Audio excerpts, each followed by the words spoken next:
está preocupado apenas com palavras. Deus quer algo mais. Alguns profetas denunciaram o que Deus sentia ao ver homens declarando superficialmente com seus lábios o amor a Deus, mas com seu coração longe e insensível à sua voz. Vejamos alguns textos da Bíblia a esse respeito. Porque o Senhor disse: pois que este povo se aproxima de mim, e com a boca e com os lábios me honra, mas o seu coração se afasta para longe de mim, e o seu temor para comigo consiste só em mandamentos de homens em que fui instruído. Olha um outro texto. Eis que para contendas e debates jejuais, e para dardes punhadas impiamente. Não jejueis como hoje, para fazer ouvir a voz no alto. Quer ver uma outra expressão de alguém que apenas honra a Deus com os lábios? Não vos fieis em palavras falsas, dizendo: templo do Senhor, templo do Senhor, templo do Senhor é este. Mas deveras melhorardes os vossos caminhos e as vossas obras, senão oprimirdes o estrangeiro e o órfão e a viúva, nem derramardes sangue inocente neste lugar, nem andardes após outros deuses para o vosso próprio mal. É Jeremias quem denuncia isto. Haviam profetas que diziam: templo do Senhor, templo do Senhor. Era como se fosse: olha, Deus vai abençoar este culto, Deus vai abençoar este culto. Mas na verdade o coração do povo estava inclinado para o mal. Olha um outro texto. Quando jejuardes e planteastes no 5º e no 7º mês, durante estes 70 anos, jejuastes vós para mim? Mesmo para mim? Pergunta o Senhor. Executai juízo verdadeiro, mostrai piedade e misericórdia a cada um a seu irmão, e não oprimais a viúva, nem o órfão, nem o estrangeiro, nem o pobre, nem ainda intente o mal, cada um contra o seu irmão no seu coração. É a palavra de Deus falando de adoradores que adoravam com os lábios, mas as suas obras o denunciavam. Essas profecias trouxeram à tona a hipocrisia do povo e da elite, nobres e sacerdotes em Israel, deixando claro que não pode haver dualidade na adoração. Eu tenho que adorar com os meus lábios e tenho que adorar com a minha vida também.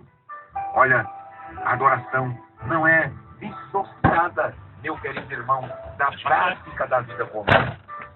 O eterno Deus deixou claro que a proposta do homem em cultuá-lo, isto é, oferecer jejuns, orações, cânticos, tudo isso é importante e Deus se agrada, porém, deve ser embasados em uma relação íntima com Deus e com o próximo.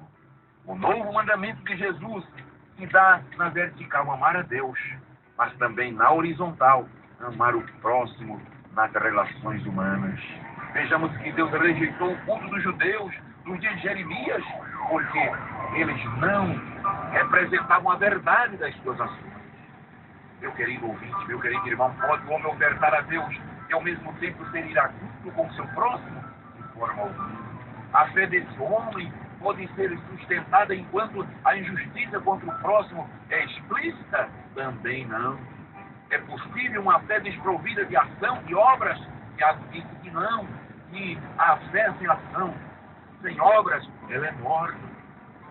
Portanto, queridos irmãos, a lição de hoje, o profeta Jeremias traz um despertamento para nós refletirmos.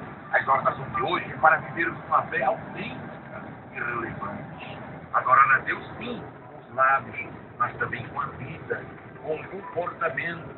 Enfim, Deus está em busca de verdadeiros adoradores, adoradores que o adorem espírito e verdade, isto é, com os lábios, mas também com a sua vida, e que valorizem a palavra de Deus. É notório que em alguns lugares hoje, não estou falando aqui de algo que não seja presenciado em nossos templos. Muitas pessoas só querem ir ao culto para o momento de louvor. Quando termina o momento de louvor, eles saem do templo, já não querem mais ouvir a palavra. Então, é para esse tipo de adoradores que a palavra de Deus está falando. Você precisa adorar a Deus, mas também precisa ouvir a sua palavra. Você precisa adorar com os lábios, mas também adorar com a sua vida, com o seu coração, na presença do Senhor. Olha, uma reflexão, mas o propósito maior da relevância dos crentes como sal da terra e luz do mundo deve ser glorificar a Deus. Foi o que Jesus disse: assim resplandeça a vossa luz diante dos homens, para que vejam as vossas boas obras e glorifiquem vosso Pai que está nos céus.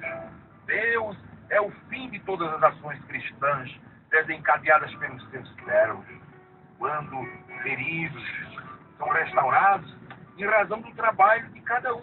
Deus é exaltado em sua glória, pois trata-se do pecado que precisa ser perdoado e a vida ser restaurada.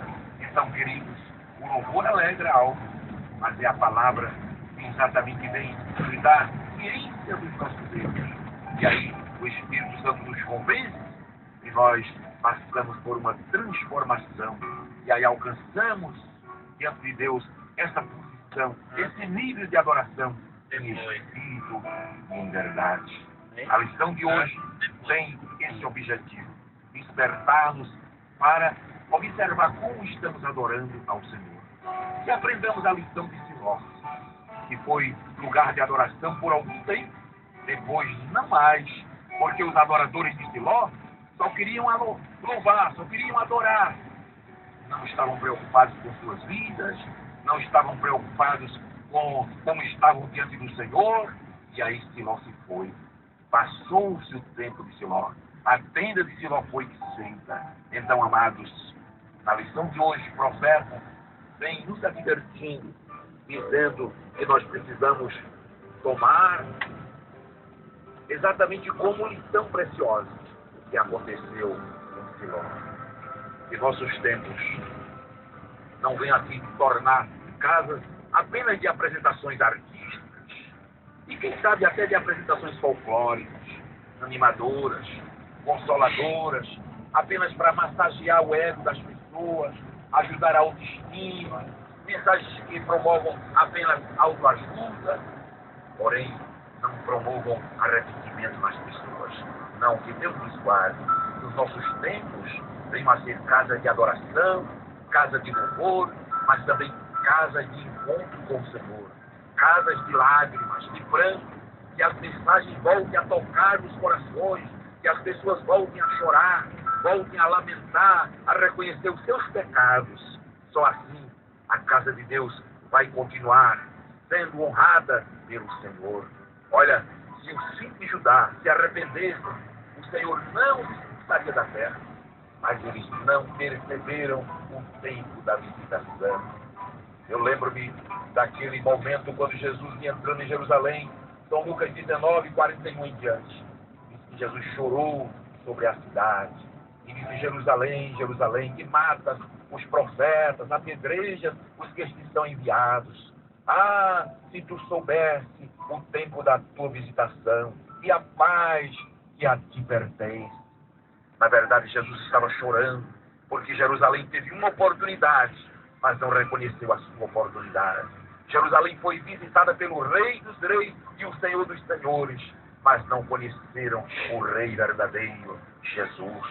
Olha, que preparemos-nos para a vinda do Senhor, que possamos nos despertar no tempo que estamos vivendo, esta última hora, esse tempo final, e possamos fazer o melhor para o Senhor, que nos nossos cultos voltemos a adorar a Deus, a sentir a presença de Deus, que as lágrimas voltem a serem derramadas, corações voltem a ficarem quebrantados diante do Senhor, que haja arrependimento, contrição e, acima de tudo, que a palavra de Deus seja pregada a tempo e fora de tempo, para que o nome do Senhor seja glorificado.